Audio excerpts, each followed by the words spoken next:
అన్న పూలే రెండు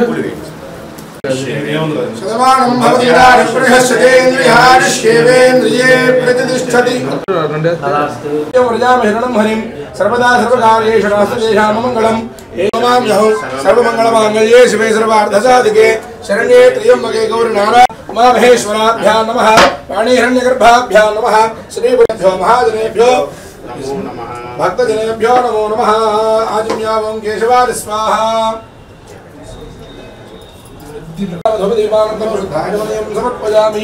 ముందుగా రాష్ట్ర ప్రజలందరికీ జనసేన పార్టీ తరఫున పవన్ కళ్యాణ్ గారి తరఫున నా తరఫున క్రిస్మస్ శుభాకాంక్షలు తెలియజేసుకుంటూ రాబోయే రోజుల్లో ఈ యొక్క రాష్ట్రాన్ని జనసేన పార్టీ టీడీపీ పార్టీ పరిపాలించబోతా ఉంది, ప్రభుత్వంలోకి రాబోతా ఉన్నది అనేది ప్రజలందరూ కూడా మాట్లాడుకునే విషయం.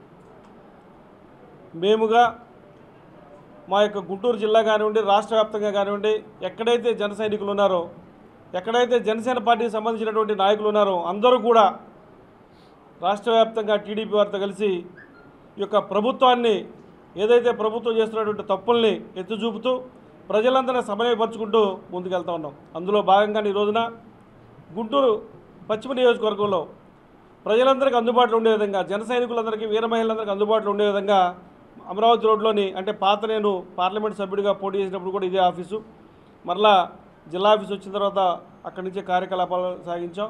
మరలా ఇప్పుడు గుంటూరు పశ్చిమ నియోజకవర్గ సమన్వయకర్తగా వచ్చినప్పటి నుంచి నియోజకవర్గానికి అందుబాటులో ఉండే విధంగా మరలా ఈ ఆఫీసును ప్రారంభించడం, దానికి మా ముఖ్య అతిథిగా మా జిల్లా ప్రెసిడెంట్ గాది వెంకటేశ్వరరావు గారు, మా సోదరి రాష్ట్ర అధికార ప్రతినిధి రజనీ గారు, అట్లానే కార్పొరేటర్లు, మా చెల్లెళ్ళు, మా అన్నలు, మా తమ్ముళ్ళు అందరూ రావడం కూడా ఆనందదాయకం. మరలా మేము చెప్తా ఉన్నాం, రానున్న రోజుల్లో తప్పనిసరిగా గుంటూరు పశ్చిమ నియోజకవర్గం నుంచి జనసేన టీడీపీ కూటమి అభ్యర్థి 50,000 మెజార్టీతో గెలుస్తామని చెప్పి కూడా తెలియజేస్తున్నాం. నిన్న మేము చూసాం, కొత్తగా వచ్చినటువంటి మంత్రి గారు గుంటూరులో నేను గెలుస్తానంటా ఉన్నారు. చిలకలూరుపేటలో చెల్లని రూపాయి మీరు ఇక్కడ ఎట్లా చెల్లుతారు? చిలకలూరుపేటలో ఉన్నటువంటి కార్యకర్తలు ప్రభుత్వంలో మీరుండి ఎక్కడా కూడా ఏ కార్యకర్త కానీ ప్రజలెవరికి కూడా కోవిడ్ సమయంలో ఫోటోలకు తప్పితే ప్రజలెవరికి మీరు ఉపయోగపడే సందర్భం లేదని చెప్పి చిలకలూరుపేట ప్రజలు చెప్తా ఉన్నారు. అక్కడ మీరు చెల్లక ఈరోజున గుంటూరు పశ్చిమ నియోజకవర్గానికి వచ్చారు.